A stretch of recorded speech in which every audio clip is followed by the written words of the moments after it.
DJKillzownJones, better remember the name.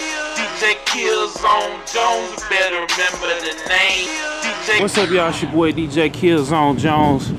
Remember the name, and this is Killzown Interviews Star Clipper. We're getting ready to walk into the comic book shop. This is located on the corner of Delmar and Westgate Avenue in U City. We're getting ready to walk in. This is the owner right here, Fleet. This is just one of the managers, man. I'm sorry, Fleet. It's alright, it's alright. So, Fleet, can you give us a little bit of info about yourself and a little bit of info about the store, the history, and all of that? Okay. Well, first of all, I've been working for the in an official capacity for the store for about 5 years now. Started off as a regular part-time guy, then worked my way up. Now I'm one of the managers of the store. But the store's been around for 26 years. It started off somewhere else, like North and South or McKnight, somewhere like that. We've moved around a few times. We've been in the Loop for 10 years this year. And yeah, so we started off as like a small game store and everything. Then we incorporated comics. And then as we've moved to space, we kind of changed things a little bit. So now we do comics primarily, as well as other pop culture things, stuff from Japan. And whatever else is kind of hot. So you even got like cartoons, like Adventure Time, you got Doctor Who, Star Trek, Star Wars, just kind of anything in the culture that you would think about when you think about comics and stuff like that. Okay. So Fleet, what do you have here in the windowsill? This is the first thing that you see when you come in the Star Clipper. I know, but the viewers at home may not know. Like what do we have here in the windowsill, and what makes it? What's the process of what makes it into the windowsill? Okay, so this is like you're saying, everything that we have in the windowsill is the first thing you see. So right now we have two themes going on. On this side we have things that are appropriate for all ages, family stuff, things that will draw attention to kids. So we got like stuff, cartoons that you might see online or on Cartoon Network, or you got The Simpsons, you got Donald Duck, you got Voltron, Adventure Time. Then we got like Sailor Moon stuff up there. We got this Tetris lights, just stuff that in general that kids would see interest in. Whereas on the other side, this week was the premiere of the Gotham TV show. So we Batmaned it up.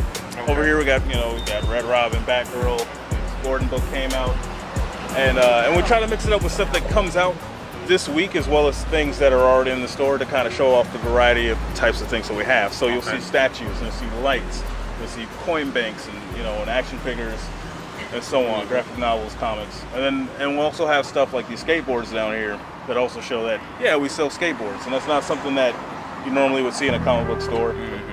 On occasion you will, but it's also a part of variety. So the process behind it is really we look at what's coming out the next week, and we'll figure out if we want to do a theme. Like next week we're gonna do a Halloween theme, which is gonna last throughout the month of October.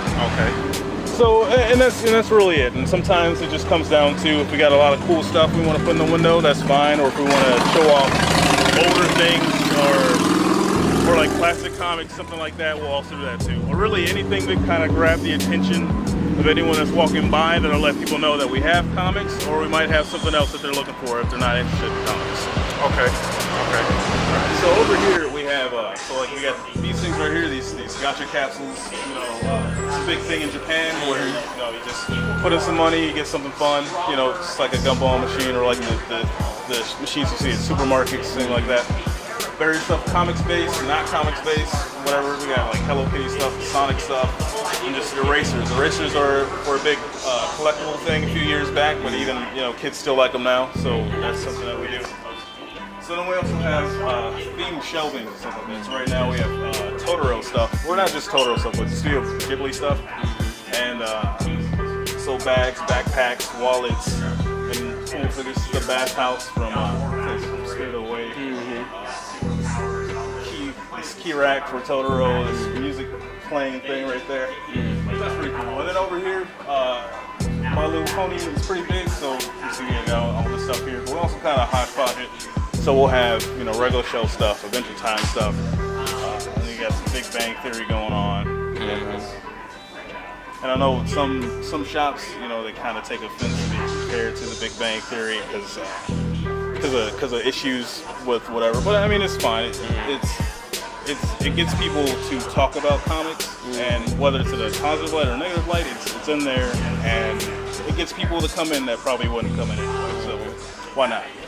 So then over here we have stuff that's either imported or movie-based, license-based, stuff like that. So we got some Godzilla stuff, Pacific Rim. Got this coming over here, Solid going on over here. Nice. Yeah, Liquid Snake. Over here. I think it's pretty cool. Yeah. And that's Play Arts, right? Yeah. Okay. So we'll get stuff like that and import stuff in. We got Rufus from Final Fantasy VII. Oh yeah. You know, that's the dude right there. And then we'll also get in like Bushido statues, so we got more Play Art stuff from like Street Fighter, imported Godzilla stuff, and then we'll come down here. We got video game stuff. Okay. So we got like Minecraft and Mario keychains, you know, some Portal figures, and we got some kind of like cute keychains and stuff like that. Same with coming over here. We got blind package figures and things like that for Mario stuff. This stuff's imported from Japan. We got Domo. People love Domo still. And then over there we got Marvel-based things and DC-based stuff. So I mean, it's pretty cool. Okay. And then coming over here, we got Doctor Who. First of 2 Doctor Who areas. So screwdrivers, calendars, TARDIS banks, plush, Daleks, shirts and all that stuff. Like it's cool stuff. Blind package figures for Doctor Who, little other figures there. Scarves. You got the 4th Doctor's scarf, but as a tie. You know, you get socks, Dalek socks, gloves, pizza cutters. You know, and then up here we got some Star Wars stuff. We got this lightsaber barbecue tongs up there. Those are pretty cool. We got this cool bottle opener. I think it's gold on the inside. Gold Enterprise. Oh snap! You know, we got Firefly hats. Then we coming over here, still some more Star Wars stuff. We also got some video game stuff too. Okay. The Space Invaders, Tetris. You get some mints, some candy, little things like that. Other capsules for like Mario and Sonic and Nintendo, stuff like that. So we just took a look at the store fleet. So I got a couple questions for you. So, you know, what led you to get into comics? Like, how did you get into, you know, comics? Like, what was like your first comic book that kind of led you into the wonderful world of comic book culture? Well, that's a good question. You know, thinking back, I think maybe the first comic that I remember. Well, no, I probably read like, you know, Bazooka Joe, things out there, you know, gum wrappers, stuff like that. But I think the first like real comic, or not real, but the first standard comic was probably an X-Men book. I remember there was like they had a backup with Nightcrawler where you learned about where he goes when he teleports, you know, the side dimension that he goes through. And then when I was younger, my father, he worked down, he worked in, you know, the Loop, and there was like another shop down here who would buy me like Ren and Stimpy comics and stuff like that. Okay. And when he would come home from work. And so with that, and then just kind of watching the cartoons and everything, it's just superheroes are, you know, they're pretty amazing. And growing up, I just kind of followed that stuff, and eventually I got an opportunity to work here, and that was that. Okay. So, what are some of your favorite comic series? You know, what are some of your favorite comic series of right now or you know, all time? Like, what would we catch you reading if you weren't here at the store, or even if you're here at the store? Well, yeah, you won't really see me reading at the store, but you can see by my keychain here, I'm a big Cyclops fan, so you'll see me reading a lot of X-Men, Uncanny X-Men, all new X-Men, even Wolverine X-Men, just really the X books in general. I gravitate towards the most. But also, you know, I read other Marvel stuff, I read other DC stuff, and Image and Dark Horse. Like I'm all over the place. But favorite comics, you know, X-Men, again. Big fan of Superman, although, you know, it comes and goes for what I like to read about him. The New 52 has been kind of dangerous with that. There have been some stories that I've enjoyed and some that I have not. Like, I was really interested in the Superman Doomsday event that's been going on right now, where he's he's turning it like Doomsday is inside of him, and he will be like a super Doomsday and back and forth. It's kind of weird, but I'll read that, and then some Avengers stuff. I'll read like the new Turtles, Ninja Turtles book. It's pretty cool. And then I'll read a lot of horror stuff too. So I'll read The Walking Dead, and that's fine. But also there's a series called Nailbiter that's pretty cool. Another series that's on hiatus right now is called Bedlam, which is a lot of fun. And then I'll read, I don't know, just really a lot of stuff. Like I don't have a major, I'm not really, I don't not read a lot of stuff. So like I'll read kids comics, and I'll read, mature comics stuff. They got Saga, which is pretty cool. I think like a lot of people like that. Okay. And, yeah, so I'm all over the place. So how do you feel? I know you say you're X-Men fan, Fleet. So how do you feel about the death of Wolverine and Spider-Man, the upcoming Spider-Man and X-Men series? Well, with the death of Wolverine, I like Wolverine, but I know he'll be back eventually. But I think it's interesting that they're gonna at least try to keep him away for a while, and it looks like they may have actually accidentally spoiled his replacement. I'm not gonna say what it is.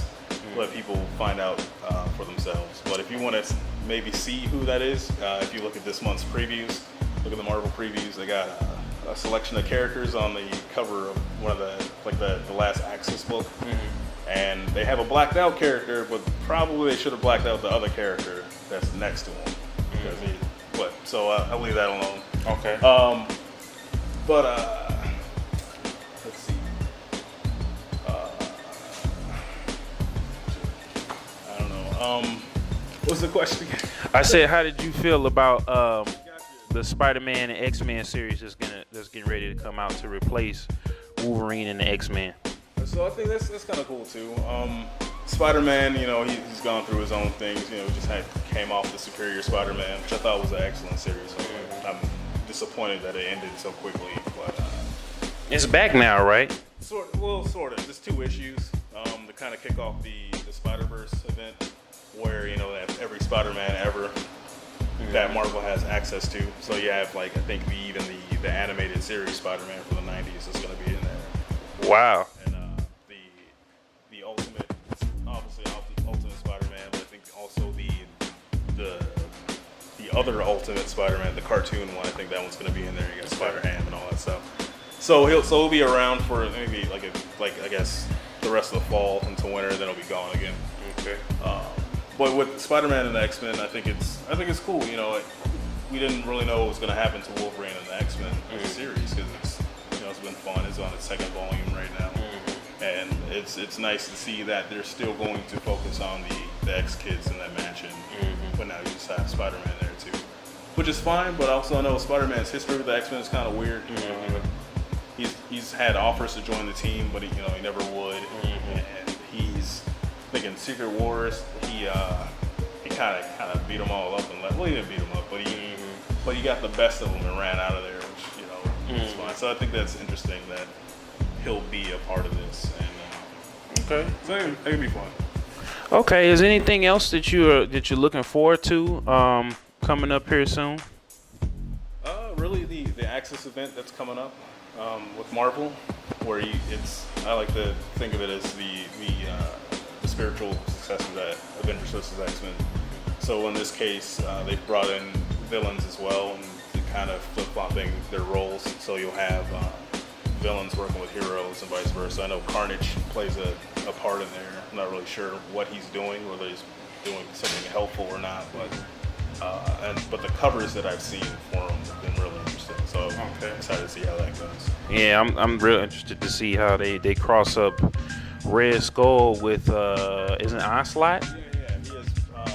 He has parts of Professor Xavier's brain grafted into him, and so as the psychic abilities grow in the Red Skull, it looks like he's taking on more and more aspects of the Onslaught personality back from the 90s. And so, and you even see him, I think they call him the Red Onslaught. And you saw a glimpse of that future back in the early issues of Uncanny Avengers. So, that'll be pretty cool, I think. Okay. All right, Fleet. I thank you for giving me a tour of the store. We're gonna try to talk to the other staff members if they so choose to participate. But I would like to thank you for inviting me here to the store today and giving me a tour of the store. You know, giving me a little background on yourself.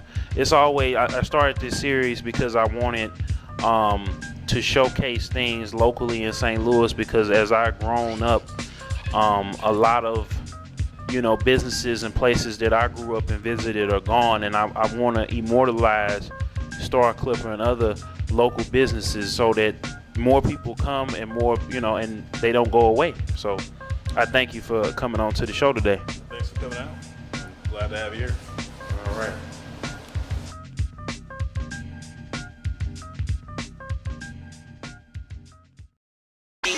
DJKillzownJones, you better remember the name. DJKillzownJones, you better remember the name. DJ.